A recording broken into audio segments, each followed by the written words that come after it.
Welcome back to another episode of STEM and Stilettos. This is your host, Zofia Morales, and today we are going to discuss the delegation cure, why doing less is the key to growing more. But before we dig into that topic, I'd like to invite you to get to know a little bit more about your own personal leadership style. We many times adopt leadership styles and approaches to solve specific problems for ourselves, not recognizing that there are some pitfalls that come along with these. And so I created this quiz to give you insight into where you may be accidentally holding yourself back. So you can check that out at leadershippitfallquiz.com. It takes 2 minutes to gain this valuable insight. And do yourself a favor, give yourself a little gift of insight and check out leadershippitfallquiz.com. And today's guest is Kristin Ginter, and she is known as the Wizard of O.P.S, that's O.P.S, and she is a master of optimizing, prioritizing, and scaling operations for founders and fast-growing teams around the world. With over 2 decades of leadership experience spanning 90-plus countries, she's built a reputation for transforming operational chaos into clarity through sharp strategy, streamlined systems, and sustainable growth plans. As the co-founder of ATXponential, Kristen offers fractional COO services for entrepreneurs scaling from 6 to 8 figures. Her proprietary O.P.S framework, Optimize, Prioritize, and Scale, helps founders delegate with confidence, automate what drains them, and build businesses that don't burn them out. She specializes in team infrastructure, strategic planning, systems implementation, and market expansion, especially for those eyeing the U.S. market. Kristen has led large-scale coaching teams, supported global SaaS launches, and helped companies like the Ask Method improve client retention by 30% through operational innovation. Known for her calm and strategic presence, she blends high-performance leadership with emotional intelligence and always brings a little magic back behind the curtain. Welcome, Kristen. I'm so happy to have you here with me today. Hey, Sophia, thanks for having me. So, let's start with a little backstory, because I don't think most of us as little girls go, I'm going to become a fractional COO. What led you into the world of operations, and how did you become the wizard? Yeah, so great question. One of the things that I don't really share often, but I started at a very young age as an entrepreneur. I had a very entrepreneurial spirit. Even as a child, my parents put me into dance at a young age, and I would choreograph my own dances and things like that. But I also knew that I wanted to make money doing it. So I would take cardboard boxes, I would build ticket booths, I'd make my own tickets, and I'd sell the tickets to my family for 25 cents a piece. And little did I know at that time that was the very first four-way soiree into entrepreneurship. But what ended up me being passionate about operations, it was kind of a conglomerate of different things happening in my life. So I was going to school. I am in, went to school for a STEM field, microbiology and chemistry. And I had I knew we had something in common. yeah, so I had the very process data driven, data oriented thing going on in school. My background was not in science. I never could have imagined in a million years that it would, that my life would take me that way. But I really wanted to be a pharmacist at the time. And so I was doing all kinds of different office jobs. I've done administrative jobs. And I realized that at every company I was going to, I would start at the very junior, receptionist, maybe a filing clerk, whatever position. And then I would basically get promoted to the highest level position that I could go. And I was always the person that would take on all the different tasks. It wasn't, I never said no. I always said I could figure out how to do stuff. And Yeah. I think a lot of us do that as we're wearing different roles in companies and stuff like that. But what that ended up translating to is me really being the Swiss Army knife of team members, where I could literally jump into any part of a company. And if we needed a position to fill, I could at least do it temporarily and I could jump in and learn things really quickly. So as I was doing that more administrative stuff, I was also going to school for science. And I realized that I really was passionate about making those two things happen. And I started working with entrepreneurs, particularly in 2019, and realized that the skills that I had been acquiring over all of those years were really a lot of the things that entrepreneurs were struggling with, which Mm. were the tech pieces and really how to, they had pieces of the puzzle, but how do you make it all work together and fit together so it works and, is a systemized machine that's actually driving business growth. Yeah, And exactly. yeah, Because my own experience with entrepreneurship is it's like somebody gives you this 1,000 piece puzzle and dumps it out on the table and goes, and you don't get the box. yeah, no pictures. No pictures. Go get them. Yeah, so I realized, I worked at a business accelerator here in Texas, and then I also worked for a big company that helps entrepreneurs and worked for their business coaching program. And I started off as really a help desk sort of person, customer service and that sort of thing. And I scaled into operations because when I stepped into that role, there were so many things that I realized I could optimize and really make it a better system. And so that's really kind of where everything scaled. But it was working with all those entrepreneurs that I started piecing my own pieces to get, of the puzzle together and saying, oh, there's a common thread happening here. And I think I have a solution for it. Yeah. Well, and the other thing that I've noticed about this 1,000 piece puzzle, right, is that they mix other puzzles in there too. And so you have to be discerning about what really applies to the picture you're building and what doesn't, which is definitely a trick. So, Absolutely. speaking of tricks, what are some of the most common bottlenecks you see when a business is getting going and getting some traction? They're like, okay, I think we can scale this thing now. Yeah, so typically what I see is, especially when you're a solopreneur, you're wearing all the hats yourself, Oh, God. and that's your baby, and you're doing all the different things. So you are the financial person, you're the salesperson, you're the marketing person, you're all the different things. Yes, Um, you are the delivery people. yeah, Yeah. you're the custodian, you're everything in your business. And the thing that I really see people struggle with is when they know that they're at capacity of their tasks, their time, and they're also thinking, I started a business because I'm passionate about this thing, but it's now taken over my life. And I'm spending all of my time doing all of the things. And most of the things are things that they're not passionate about. Or What even I've necessarily very good at. Yeah. it's not their skill set, and they're also not passionate about doing it. So it's like that's, but at the beginning you always have to do those things because it's you. Right.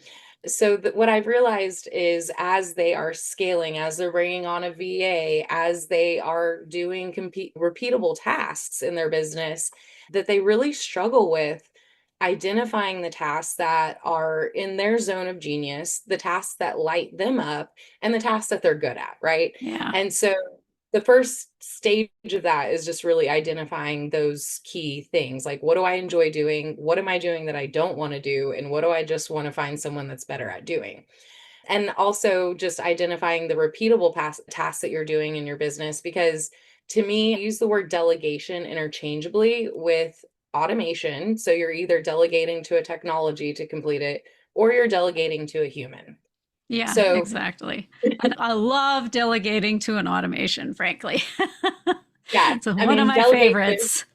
Delegation is my favorite D word for sure. Top notch word there. But yeah, so what I've seen though, as they are scaling, so you have the automation piece, but you have to have your processes documented. And a lot of businesses really struggle doing this piece. Yeah, And poke me in the eye with a needle. I want nothing to do with documenting it. I will automate it all day long, but I'm not going to tell you what I did. right. But, if you're going to give a task to another human, you really have to have some sort of process in place because Exactly. you have a way of doing things in your own company, and you have to have some process for it so that when you do have that human come on board, they have a reference tool for it. So, some of the symptoms that I see when they're kind of struggling with this, when they're bringing on, a VA, a part-time person, a contractor, or even your first full-time hire, here's some symptoms of it. team members are asking the same questions over and over, right? And so Yep. that's taking your time out of your zone of genius to really focus on scaling and growing your business. The other thing I see a lot, and this is something I advocate for doing either on a semi-annual or an annual basis, is having redundant tools and subscriptions in your business. So I'm right now in the process of transferring over to Go High Level. And so I'm really looking at all the tools that I'm using and paying different, piecemeal things to make the funnel flow more efficiently. I'm really looking at those tools that are having redundancies because that costs you money. At the end Yes. of the day, it costs you money. And if you're going to a million different places where you could just kind of automate it into one spot, it's going to save you time as you're switching between tasks that are And important for your business. and money, because I got to tell you, the funnel tech adds up in a screaming fast hurry. I mean, Oh you're yeah. very quickly five, six, seven, $10,000 a year, and you didn't acquire that much stuff, but yeah, you did. And the big trap of that too is a lot, there's so many new tools that are coming out. If you're in entrepreneurial communities, you get all these different advertisements in front of you all the time, and you'll get free subscriptions, and then it'll auto renew, and you don't remember, and then you start looking at your financials, and you're like, And oh, you're I've been going, what is this thing I'm paying $297 for? Exactly. And so I recommend having just a regular kind of audit of your own finances, just looking at a month of expenses and saying, okay, what am I actually using? And, should this be here or not? So that's another one. And then the other thing is when I see founders constantly firefighting, where they have that feeling that everything that's happening in their business is urgent. And when we are in that kind of state of urgency and everything has to get done now, you're stopping all the strategic activities that you're doing to grow and build your business. Because most entrepreneurs, I'm an operations person, so I'm not the visionary creative, but most entrepreneurs are that personality type of visionary, creative. I want to create new things. I want to build new awesome, I've got an idea for this. How do we make it happen? Those sort of things. And when you're in your zone of genius as a visionary, you are building those things that are strategically growing your business and growing yourself in your business. And when you're constantly firefighting in those things in the weeds, you're doing yourself and your business a disservice because you're constantly taking away from those things to really build the business. Yeah. Well, and if you see yourself in this description, what is the next thing you should be doing? How do you get So out of this firefighting mode and all the bucks stop with me? There aren't bucks that stop with anyone else. Yeah, exactly. So I recommend very first step, do a 7-day audit on your time.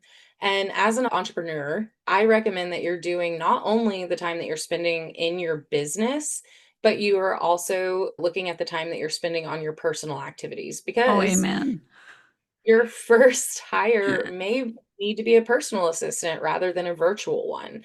And so it's really kind of looking at your time and starting just to create a task list of what you're spending your time, personal time and time on your business, and just making a list of all those things and the amount of time that you're doing in those things. So that's like step one. And then at the end of the week, you're going through that list and you're saying, is this a task I should be doing? Is this a task that lights me up? Does this require me for this task? And is this task repeatable and could it be systematized? And so Yeah. you're kind of going through this whole process of this is what I'm doing with real data. And then you're also looking at where things excite you, where things don't excite you, and kind of scoring it for yourself so you can start making those decisions. Exactly. And I'm going to plus one your advice because I've done this exercise periodically in my life. And I've found that although my husband and I do divide household chores, the daily repeatable stuff that adds up is what falls in my column. And he gets like the once a week kind of stuff. And it's not balanced. So there was some renegotiating that could be done there. And I also found just what you were saying, that although I had an assistant in my business, I didn't have any assistant in the household. And I was literally part-time in my quote unquote full-time business because of the household stuff. Yeah. Yeah. So it was a real eye opener. Yeah. So, very first step is just kind of doing your own time audit on yourself. And I recommend 7 days because it'll give you your weekend activities and your work activities, and just being very disciplined about recording that on a daily basis. Yeah. And there's some amazing software out there that can help with that as well, of different types of Absolutely. time trackers. And I don't remember all the names of them, but if you Google, you'll see all of the latest and greatest, right? Yeah, Toggle's one that I use a lot, but also it doesn't have to be overcomplicated. You can Yeah. just open up a Google sheet, an Excel spreadsheet, and just create some columns and just do it. Yeah. I Every always 15 minutes, what am I touching? Yeah. Right. Or, at the end of the day, I'm a calendar person, so I block everything off. So if you're diligent about your calendar and stuff, you can kind of also, at the end of the day, look at it and fill it in as well. Yeah. No, I wing it too much. I really have to do the 15-minute interval. Otherwise, I'll be like, geez, it's noon and what did I accomplish? I've been busy the whole time. So, yeah, I love that. I love that. So, we are coming up on our first break already. Can you believe? And I think what I'd like you to do, if you've listened to the show at all, I invite homework over the breaks. Grab your pen, grab your piece of paper, and I'd like you to take your swag at where you think your time is going, because I always find it enlightening to compare what I think is happening to what actually happens when I do the time tracking exercise. So take a swag of where you think your time is going right now and hang with us. We'll be right back from the break. Oh, check it out, the wolf here. Tech is ours and we show no fear. No fear. No fear. No fear. Thanks for hanging in with us through the break. This is Zofia Morales, and I am back with Kristin Ginter, the Wizard of O.P.S. And over the break, I asked you to spend a little time on where you think your time is going before you commit to yourself to do this 7-day time audit. And it will be a commitment to yourself. And I want to hear how it goes. So drop me an email and say, I'm going to do it, first of all. That way we know you're going to be accountable. And then at the end, I want to hear how the audit went. And you can send that to Zofia, Zofia, at STEMinstilettos.com, Zofia at STEMinstilettos.com. And let's start getting our arms around what all you are doing in your life and make that work a little bit better. So, Kristen,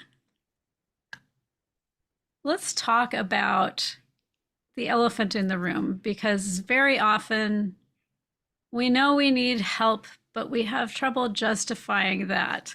Why is it that so many entrepreneurs wait way too long before they bring in any kind of operational support? And what does it cost them when they make that decision? Because it's easy to go, oh, I'm saving money.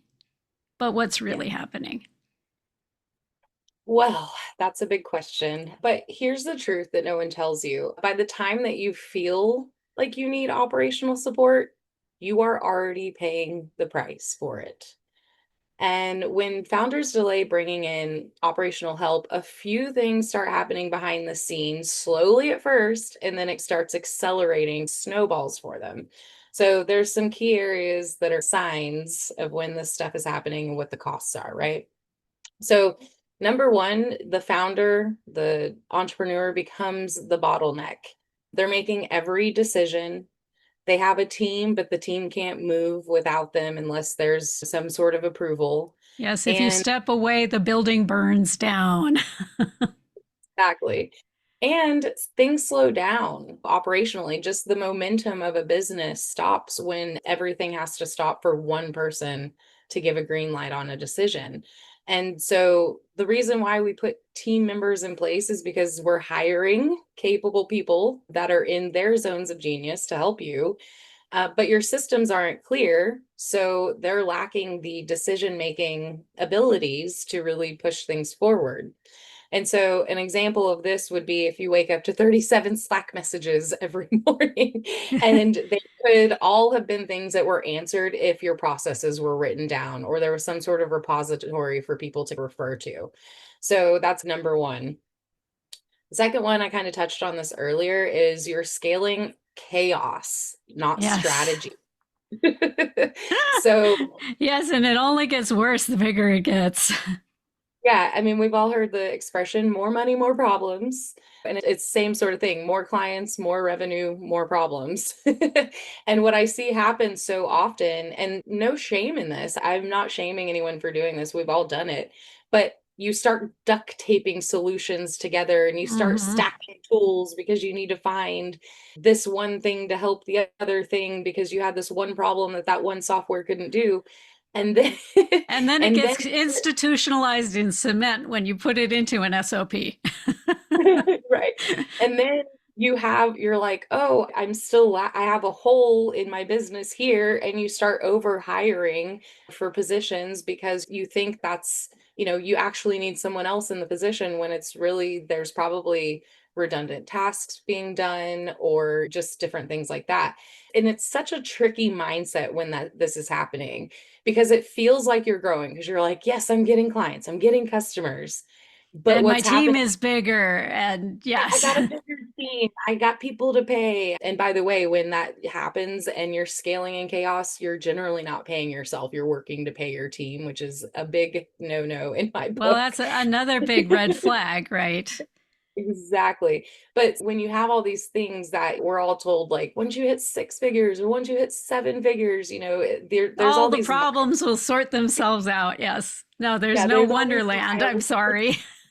Yeah, there's all these milestones, but what's happening when you're duct taping all those pieces together is you're just multiplying your inefficiencies, right? Mm-hmm. And like at the end of the day, you're just going to be in that firefighting loop continuously. And so that's really the next phase that I see in that. And then we've all heard about this phase, and this is really when the burnout starts setting in, right? When we're needed for every decision in our business, decision fatigue starts creeping in.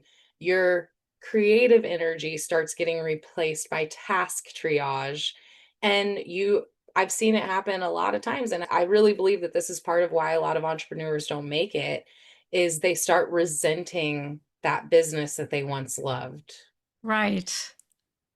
Yeah. and to me that's the saddest part because what I've realized is that most entrepreneurs are their ideal clients. We started something because we had a problem, we were able to overcome it, and we want to share that with other people. And so at the base of it, I won't say every entrepreneur, but I would say the majority of entrepreneurs that I've worked with, they start their business because they are passionate about what they do and they really want to help people solve a problem. And that to me is the saddest thing to happen is when entrepreneurs get burnt out because they don't have the proper systems in place. They resent the business that they started to build and they give up. Yeah. Yeah. And it sounds like what I'm hearing is there are operational efficiencies that take away your ability to have the profit and the salary that you need to be able to support your life and yourself in a manner in which you can move forward. The chaos, of course, just makes everybody insane. You probably also are losing clients and orders in the chaos that's going on. And ultimately, you're going to crash and burn with the business. It all is going to go up in flames. Yeah, Now, it ends up leading into all these missed opportunities without yeah, operational coordination. Like you can't say yes to strategic partnerships because you don't have the bandwidth. You can't expand it to new markets. You can't really bring in big hires. You're probably still going to be in the loop of hiring contractors or fractional people. And it's really because the back end of your business can't hold the weight of all the things that you're trying to do. right. Well, and this is like the third time that hires have come up in this conversation. I'd kind of like to dig into hires a little bit with you because it's easy and tempting when you're in this growing scramble mode to just grab the next available body. Your your brother's cousin's nephew's best friend. Okay. They're available, knows a little something about something, and you're just going to slam them in the role and keep going, as opposed to taking some time and being a little bit more strategic, because you mentioned that capable people are an important part of delegating. And Exactly. a lot of times we don't, as entrepreneurs, understand that a warm body is sometimes worse than an empty seat. Yes. So, what is your approach to hiring? What do you recommend to people who feel like I need somebody right now because I'm drowning? And how do you balance that urgency with finding an actual A player?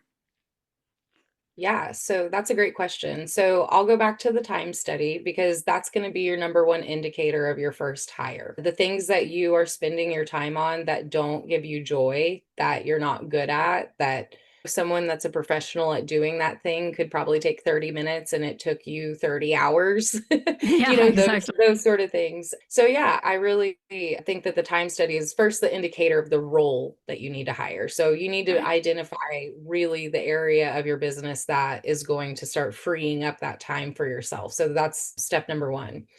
But as far as the hiring process goes, I always take if someone Can, refers. can I pause you for a second before we go into the actual hiring process? Sure. Because having done a few of these time studies myself Yeah. and trying to narrow in on what that first role should be, a lot of times I get down to the end of one of these things and it's like, I need to hire 6 different people. How do we start to prioritize which one is really the pivotal hire to make? And I don't think it's always the quote unquote cheap one. Right. Yes. So the cheapest hire is not always the first hire.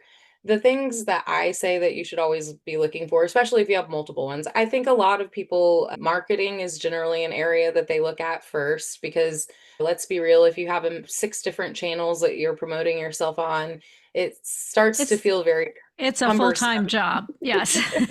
Yeah, so I generally see kind of more of a VA customer support sort of person or a marketing person is generally a first hire that someone makes. But if you had 6 roles, right, I would be looking at the ones that are going to be revenue generating or are going to be client fulfillment portion. So I would look at where then you're kind of looking at in your business where things are needing to put some fuel on them, right? So if it's marketing because you don't have enough clients in your funnel or you're not bringing in enough revenue, then marketing is probably your piece of it. If you have clients, but you're really struggling on the fulfillment side of your business, then there's probably some leaks that are happening in the client onboarding process that probably need to be smoothed out, probably need a little bit of customer support stuff there to just make sure that people are, at the end of the day, we're all human. We have AI assistants. I know all of us, most of us are using them at this point, but your customer is a human and you want to have that white glove, excellent experience for everybody that's working with you because the first touch points when someone pays you money or signs that contract, those first experiences that they have after that point are what really gives them the confidence in continuing with you. And Yeah, so you and probably Robbie Robot is not the first experience you want them to have. exactly. And so I would just prioritize tasks, see what sort of roles you need. And then when you're looking at your business, do I need clients in my funnel? Am I not fulfilling? Do I need more customer support? So you're also taking the rubric and lining them up and saying, okay, this is where things need to go. And this is where I'm focusing on for my business. I like that. Now let's go back to hiring. How do we actually find these amazing, capable people? Yes, there's all these different sites like Fiverr and kind of different work related sites. I personally would rather work with someone that I'm going to be on a more long-term contract basis with because those kind of piecemeal sort of hiring pieces, to me, they're great at the beginning of your business and you have some smaller things that you just need to get done and get out the door.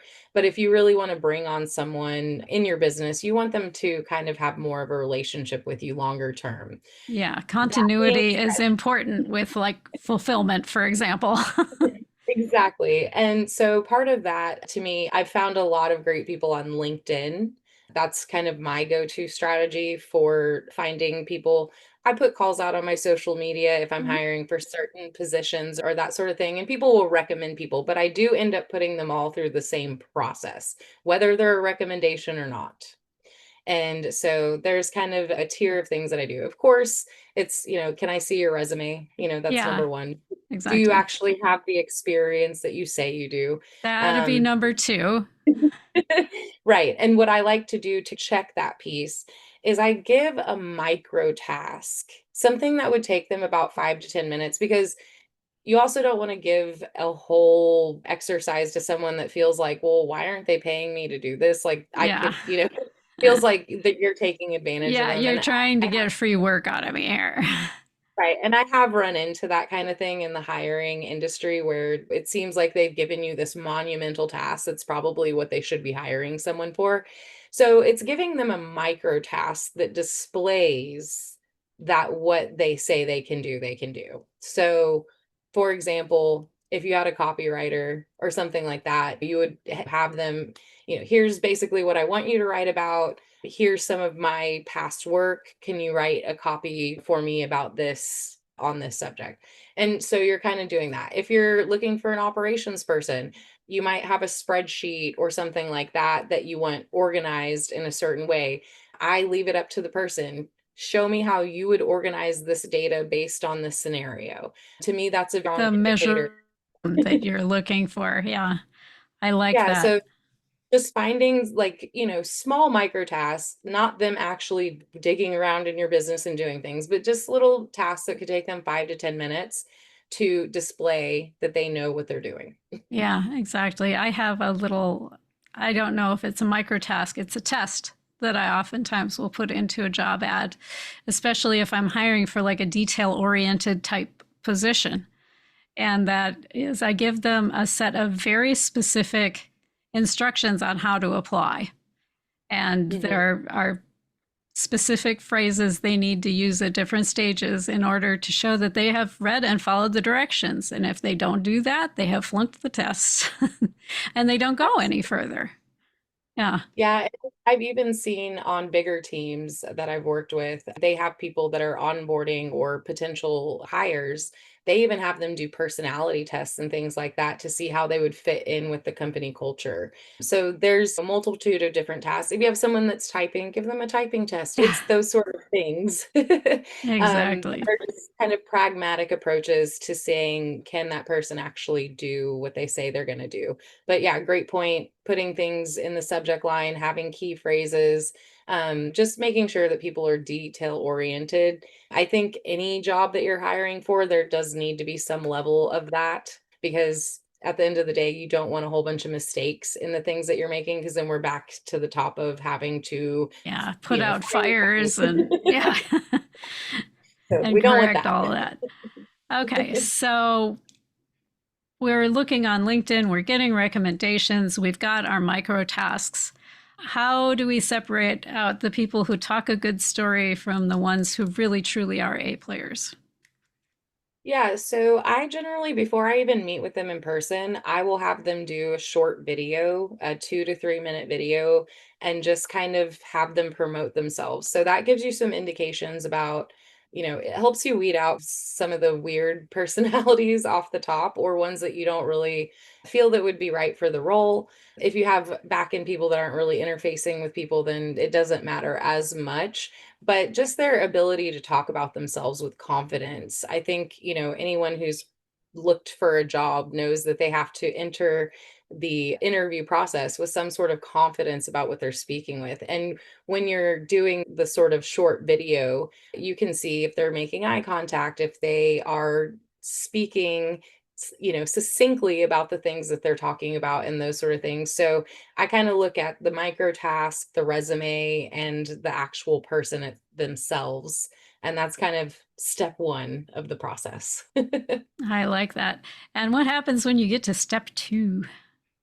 Step two is when I'm really asking, I've weeded out the people that I know didn't follow instructions, didn't do the micro tasks the way that I wanted, or the way that made sense to me, or they put off weird flags in the video. I've weeded those people out, and then I'm inviting them for an actual Zoom, For an usually, actual conversation?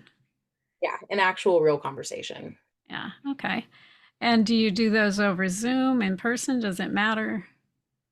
For me, I do I can work from anywhere, so I do everything on Zoom. And I think that the other thing that I think that is advantageous to that is that you have a whole bigger pool of people that you can work with if you're not geographically confined. So you have the ability to find someone that's right for the role that may not be in your same city. Yeah, which is nice. It gives you the whole world to go find your A players. Exactly. Just broadens the horizons. Okay. And we've talked to a few people, and I know I'm one of these people. When once I've made that personal connection with someone, it's kind of hard for me to go, and no, thank you. So when we come back from the break, I want to talk about that decision step beyond that. Absolutely. So let's see, what would be good homework over this break? What do you think? How about, let's say, if you're thinking about, if you have a position that has kind of come in your mind that you think you might want to be able to fill or delegate into, think about a possible micro task that you could be assigning to make sure that you're getting someone with the skill sets that you need in order to make it successful. So that's your homework over the break, and hang with us. We'll be right back. Oh, check it out, oh yeah. Tech is ours and we show no fear. No fear. No fear. No fear. Thanks for hanging in with us through the break. This is Zofia Morales, and I'm back with the amazing and wonderful Wizard of O.P.S, Kristin Ginter. So before the break, we've had screened out a bunch of not A players. We had some potential A players that we're having actual conversations with. How do we decide after we've met all these amazing people?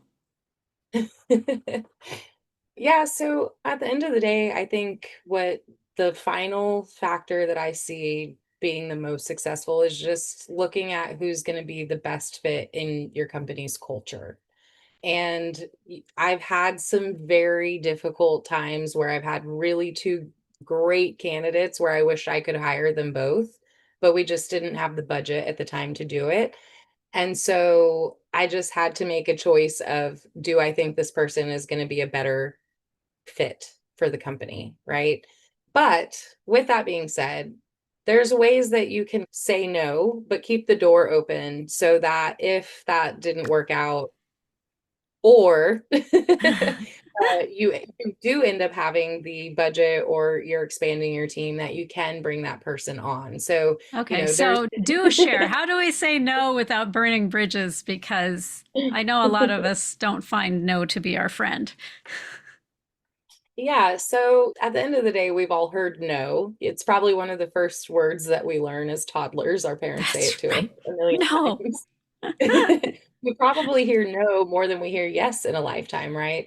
And rejection is obviously a hard thing to deal with for anyone, but I really think candidates remember how you made them feel, and especially when you say no. So there's really fine ways that you can, you know, tap that line and not be personally rejecting them. It's just at this time, it's not the right fit, or I really wish I could hire you, but at this time, I'll get into some more specific language around it. But the number one thing is, if someone enters the process with me and we've exchanged emails, and this is even before I've gotten to the Zoom talking to a person face to face, I make sure that they get an email from me, because the worst thing I think a company can do God. is that you go through all of this stuff, you go through all these hurdles, you've spent your time sending out emails, creating a video, doing these micro steps, and then you You're don't hear left in from them. limbo. Yeah, exactly. And Did they get it? Did they not get it? Did they care? Do they, yeah, what happened here? So worse than hearing no is hearing nothing, in my opinion, and feeling like you've been ghosted and that you spent all this time and energy on something and you're not getting any sort of feedback on it. That is the number one way to create resentment. And it damages your company reputation, and it can come back to bite you in the end, you know? Yeah. So if they gave you your time, they deserve some clarity from you. And that's like the number one thing that I would suggest is every person that enters my process, they get an email from me no matter where they drop off at the process. Of course, it gets a little bit more personalized the deeper you go into the process, but I have a rule for myself that every single person gets an email. So that's number Yeah. one. I like that. I like that. And I'm reading a book right now called The Next Conversation. That's from a lawyer who specializes in like clear communication and kindness and compassion and all of that kind of stuff that you don't normally associate with lawyers. But one of the things that he said that has really stuck with me is if you're going to have a difficult conversation with someone, and I would class this as a difficult conversation, the kindest thing is to lead with the bottom line as opposed to pussyfooting around it. And so to lead with, we're not going to be able to move forward in this process with you. We really appreciate your time and your dedication, the wanting to engage with us, and whatever else you want to say, but lead with, it's not going further, because anything else is kind of leading them on in a way. Yeah, and I will say too, I like to avoid fluffy or non-committal language. And Mm-hmm. here's what I classify this as. We went in a different direction. Oh, yes. Oh, Or God. or we just felt like it wasn't quite a right fit. So to me, those are very non-committal things to say to someone. Yeah. So And I it would doesn't always give them any direction to have improved the interaction or made their application more successful. exactly. And at the end of the day, your feedback could help them get their next role, right? So instead of that kind of more fluffy language, I like to say, hey, we were really impressed with X, but ultimately we chose a candidate that had deeper experience with Y, you know, Mm, and it gives them a very clear, I saw you, I know that you have skills, but you weren't as strong in this area, which is really, what we're looking more for of right what we needed. Yeah. The other direction we needed to go. now. Said Yeah, concretely. but it gives them that direction and not just leaving it vague, like we went Yeah. a different direction, right? And like I said, the emails that I write are more personalized the farther they get in the process. So if they kind of drop off in the first phase, it's more of a generic templated response to them. But as they really get deeper in the process, I like to give them more impactful emails and maybe a little bit more feedback. I don't like to go into giving a whole lot of feedback. And sometimes I've had them come back even after I've given an email with feedback and said, could you give me more feedback? And I'm like, no. No, So nope. You've gotten what you're getting. but if they do ask, and some people are comfortable doing this, I feel that I give enough in my responses.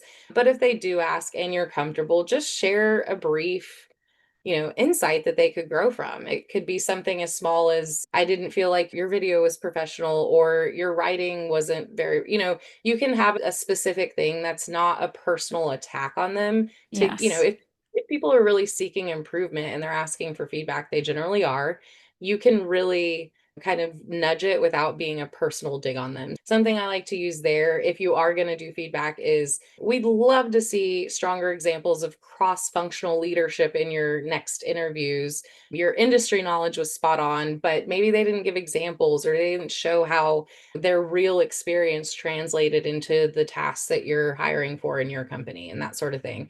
And so it could be those sort of little delineations that can help them in their next role. Excellent. So, well, maybe it'll be a quick question. I can't promise that. But when you're looking at your list of stuff that you're doing and trying to offload from your plate, what are the decision points that you use to weigh in whether it makes more sense to do an automation or it makes more sense to hire a human?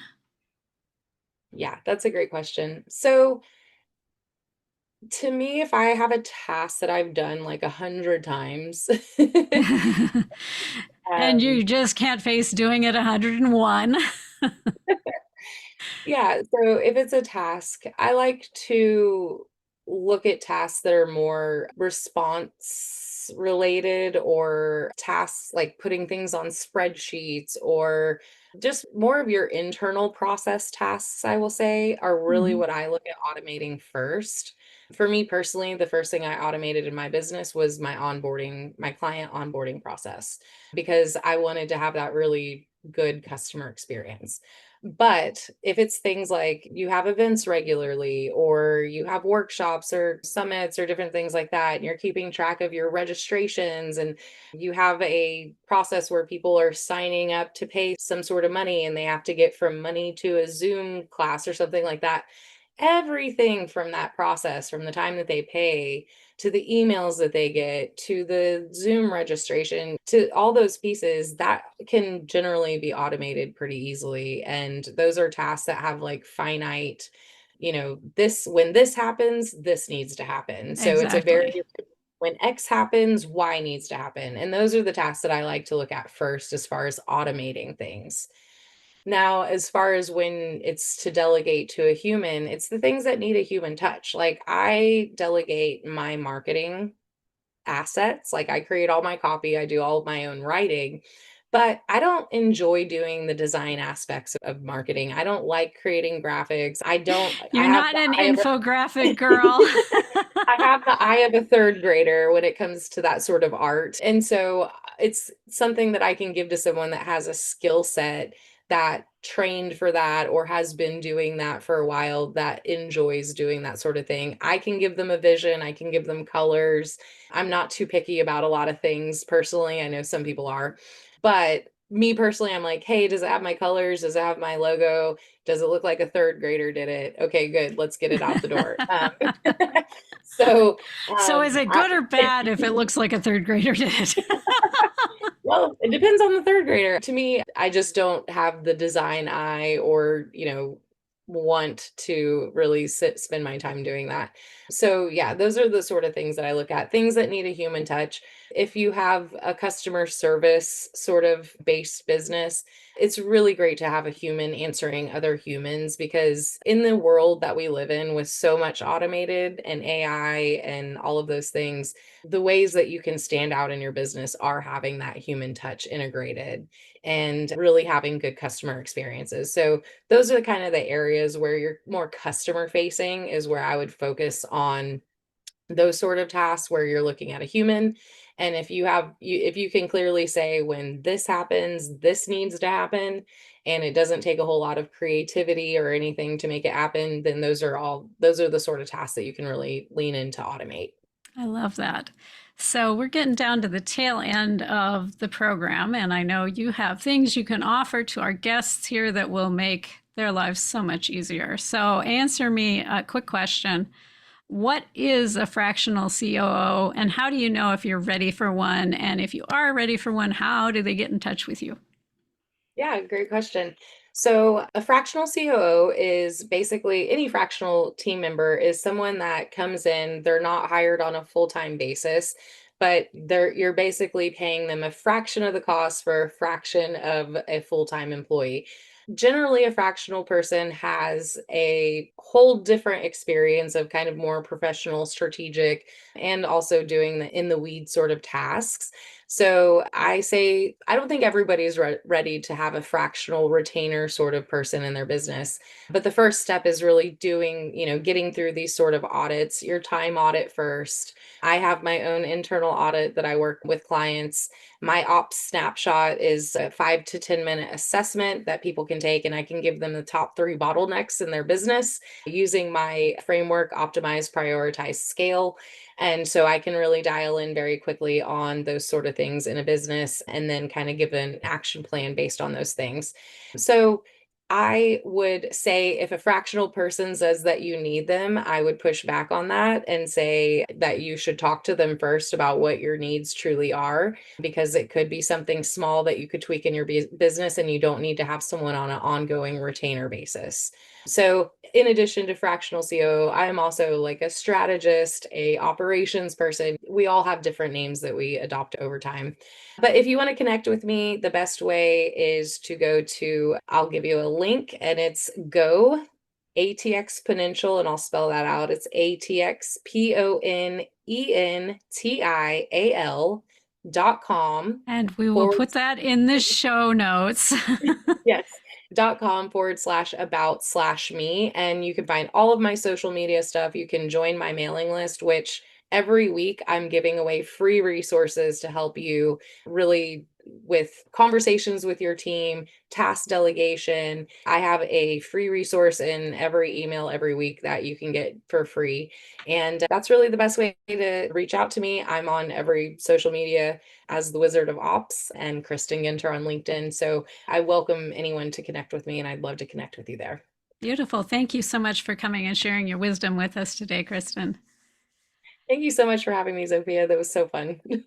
And thank you for joining us today. I hope this has been helpful and helps to move you through your chaos of growing your baby into something amazing that makes a great difference in the world for yourself and your employees and your customers. And reach out to me, Zofia, Zofia, at stemandstilettos.com. Let me know how you like the show, who I should talk to, if there are other topics you want me to take on. And until next week, go out, be bold, and be amazing.